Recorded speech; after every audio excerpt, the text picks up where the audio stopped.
Hello students, welcome to my channel. Today we are going to discuss about the sequencing. What is sequencing?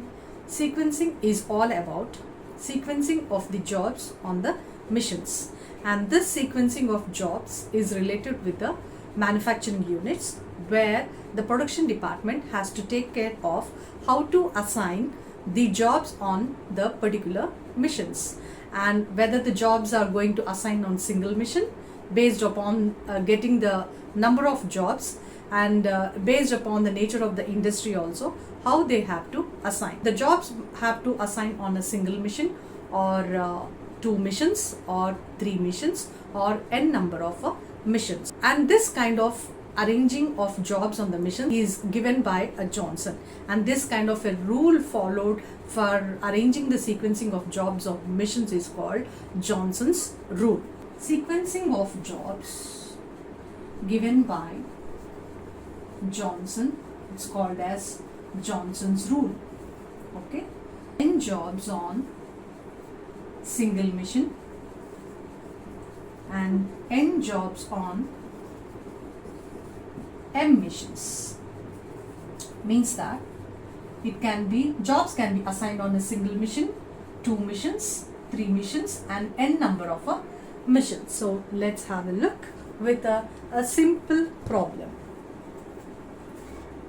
So this is in relation with the sequencing. As we know that in the manufacturing units, the production department, they focus on how to engage the jobs on the one mission, two missions, three missions, and even up to the n number of missions. So sequencing of jobs on missions. It means that what is sequencing first of all, sequencing means the job has to be assigned on both the missions A, B. Suppose example A and B. It means that the job has to be assigned on first mission A, and later it has to be passed on to mission B. So let's take a problem 1, 2, 3, 4, 5, 6, and here mission A and mission B. For first job, the mission A is taking 7 hours and mission B is taking 3 hours and 1 hour on mission B. Either you can take this numbers as a number of hours that mission A is taking, or else you can take it in terms of days also. Okay, so first of all we have to arrange this. How many jobs here? 6 jobs are there. 6 jobs. First job is taking 7 hours and 3 hours respectively, mission A and mission B, for this particular total 6 jobs. So let's start assigning. It means that assigning the jobs on both the missions. So before assigning, we have to arrange for a sequencing of jobs on A, B, on both A and B. So for that we have to prepare a sequence. So out of all this number of hours, we have to focus on the lowest number of hours in an ascending order. It has to start with the least number, then next with the least number, then next with the least highest number. So like that we have to complete assigning the jobs, 6 jobs on both the missions. So before assigning of the jobs, there is a rule that when you are assigning the job on mission A, you have to write in a straightforward line. So when you are assigning the job on mission B, you have to arrange in a backward direction. Divide the box. This is A and this is B. Got clear? So out of all this, 1 hour, it is under B. It is for the particular job called 6th job. So here where it is falling under B. So I have to write from backward direction 6. So when this particular 6th job once it has been assigned on mission B, we cannot assign this particular the same job on under mission A. So we are going to rule out this. Next, after coming to the next least number, next highest least number, where it is here we have both the numbers. Here 2 is there and here 2 is there. So before assigning this particular 2 and 3 on this particular A and B missions, we have to check the opposite numbers also, opposite the number of hours that the mission is taking. Suppose here if we take on under mission B, here 2 hours it is taking, the opposite mission A is taking 4 hours. Then compare with the 2 and here again it is taking 2 hours and the opposite number is taking 6 hours. So we have to focus on that particular job where mission B is taking 2 hours, the opposite number is 4 hours. It means that it is less than the particular number of hours that is falling under mission B. So let's go with the second job so that we can assign this particular second job under mission B. So second job we are assigning under mission 2. Once you have assigned this particular job on mission B, you cannot assign the same job on the mission A. So we have ruled out. If we ever want to assign this particular third job under mission A, we can assign, because immediately after 2, if we go for 3, the opposite number is 7. It means that it is higher. So let's go and assign this particular third job under mission A. So happily we can assign this third job under mission A. So we are ruling out this third job also. After 2, then let's go for the next least number, that is 3. 3, number of 3, it is falling under B. So it is falling under B, the opposite number is 7. So we cannot go for 5 also. Why? Because we have focused the least number on 2. So our focus should be on the next least number, that is 3. So let's assign this particular first job under B. Then we are going to write here in a backward direction because we are assigning this particular first job under B. So we have ruled out this particular first job also. After 3, then next focus on to the next highest number, least highest number is 5. So 5 is falling under A. 5 is falling under A. So let's assign this particular fifth job, this fourth job that is taking 5 hours under mission A. So fourth job, then we are ruling out. So next highest least number is 8. So it is falling under mission B, right? So here the sequencing of assigning of the jobs on both the missions A and B. And over here we got the sequence called 3, 4, 5, 1, 2, 6. Let's continue with the next step. Jobs.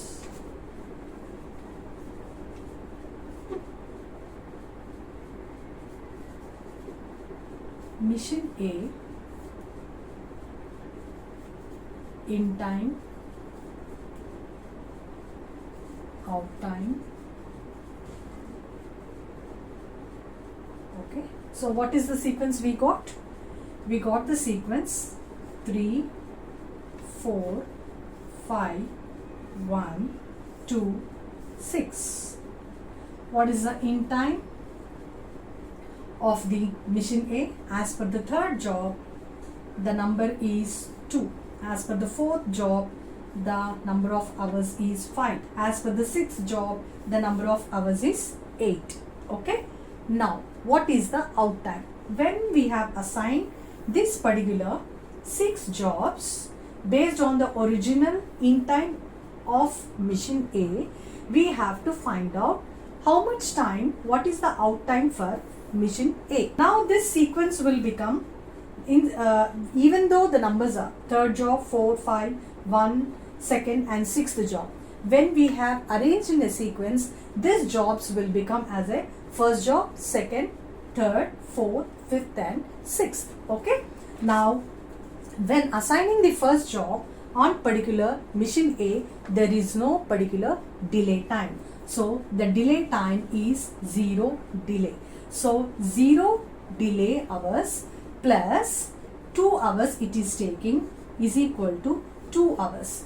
So the in time is 2 hours. When this particular first job has been assigned under mission A, when there is no delay, because this is a first job, it can be assigned to particular mission A. 0 plus 2 is equal to 2 hours. Okay, right. Then assign the second job under mission A. So the first job it is taking 2 hours. 2 hours. Then for completing this particular second job it is taking 5 hours. So the second job can only be assigned after completing the first job.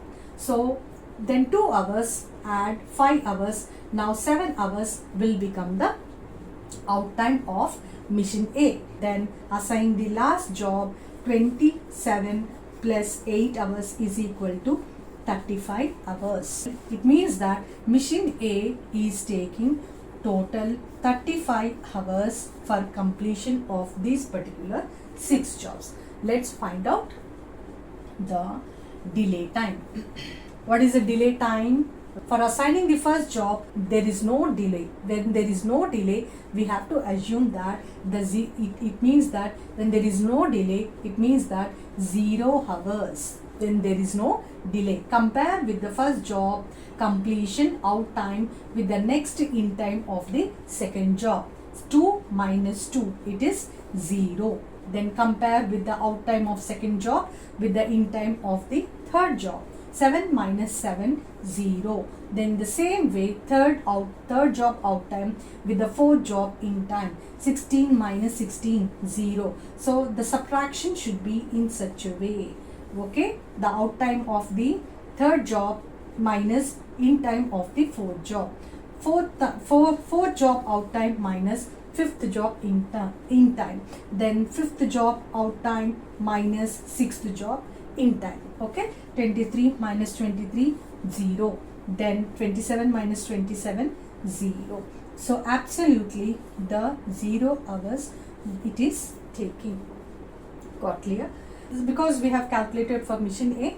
So in the same way we have to calculate for mission B. Mission B.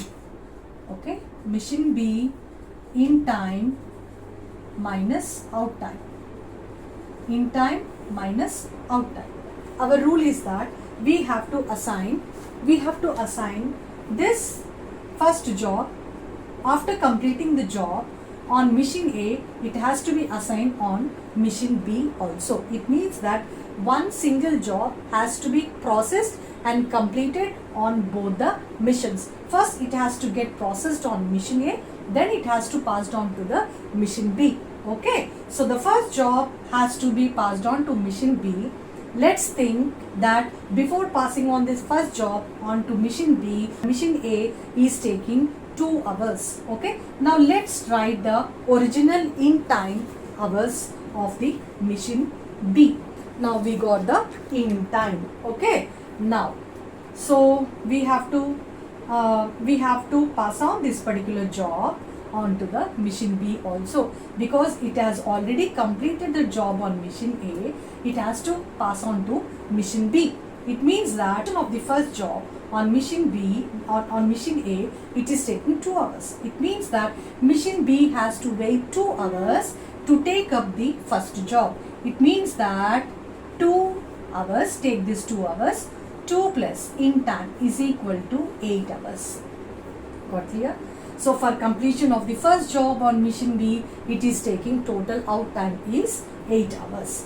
Second job, it is taking, mission A is taking 7 hours and the in time is 6 hours, and the out time for completion of the first job, it is taking 8 hours. It means that here the mission A has completed the second job, but it is idle for complete 1 hour. Here machine B is taking extra 1 hour to complete that particular first job.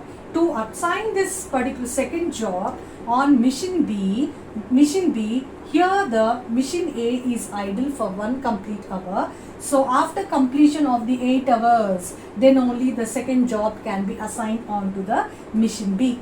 Why? Because compare this out time of the first job with the comparison of the out time of the machine A. Got clear? So we cannot assign immediately. If at all here the machine A is taking more number of hours, here the machine B has to wait for taking up the second job. Okay, but happily here thing is the second job has been completed less than 1 hour as comparable to the first job. It means that compare the out time of the second job, it is 7 hours and the first job is 8 hours. It means that here the machine A is idle for 1 hour. After completing the 8 hours only, this machine second job can be assigned to machine B. So always go with the higher number only, because after completion of this 8 hours, then only, even though it is idle, the second job can be assigned only after completion of the 8 hours only. It means that 8 plus in time is equal to 14 hours. Got clear? Then next move on to the third job. Third job here machine A is taking 16 hours and here the second job has been completed by B in 14 hours only. But here the machine B has been completed and it is waiting to take up the third job. But here the machine A is taking 16 hours. 2 hours extra is taken by machine A. It means that here machine B has to wait extra 2 hours. So what I told, you have to take always the higher number only. Even if it is higher number here, go with the higher number here. If at all the number is higher here for a machine A, go with the higher number with here. Okay. So 16 plus 8 is equal to 24. Okay. And compare and moving on to the fourth job. Here the machine A is taking 23 hours and here the machine B is taking 24 hours. It means that for taking up the fourth job, the machine B is taking extra 1 hour than the machine A. It means that always go with the higher number. 24 plus 3 is equal to 27. Got clear? And moving on to the next fifth job. Here the fifth job machine A is taking 27 hours and same here the fourth job is taking the same number of 27 hours only. So happily we can go with it, because here 27 hours is A and here also 27 hours. It means that it is the machine B can happily immediately the fifth job can be assigned on to the machine B. So 27 plus 2 is equal to 29. Got clear? Then last job, sixth job. Here 29 hours and here 35 hours. Here machine A for completion of the sixth job, it is taking 36 hours and here the fifth job has been completed under 29 hours. Even though it is the machine B is idle, the B has to wait so that the A can complete this particular sixth job. Then only this sixth job can be assigned on to the machine B. Okay, so then 35 plus 1 is equal to 36. So total number of hours is equal to 36. Got clear? Right. So let's find out for the delay time for machine B, because there is a place constraint here. I am going to write here in this column only the delay time for the machine B. Okay. So what is the delay time here? The delay time for taking up the first job on machine B, it has taken 2 hours. Okay. Then 8 minus 8, 0. Then 14 minus 16, 2. Then 24 minus 24, 0. 27 minus 27, 0. 29 minus 35 equals 6. 6. Okay. So total 6, 7, 8, 9, 10. 10 hours the machine B is getting delayed. So let's see, we have to compare the total exhaust hours is equal to, because machine B is taking maximum number of hours for completion of this particular 6 jobs. Okay, then idle time for machine A is equal to 0 hours. Then idle time for machine B is equal to 10 hours. Okay, so this is how even you can find out the average of, on an average, how many hours each machine A is taking for completing the each job, and 35 divided by 6 we can do, we'll get the average, some 5.7 something like that. You will get 5 hours on an average machine E is taking, and 36 divided by 6 you will get 6 hours. It means that 6 hours on an average machine B is taking. Okay, so students, I hope you have understood the sequencing of n number of jobs, how to assign on both A and B. So if you want any other topic to be discussed, you can message in the comment section. If you want more videos from me, please do like, share and subscribe to my channel. Thank you.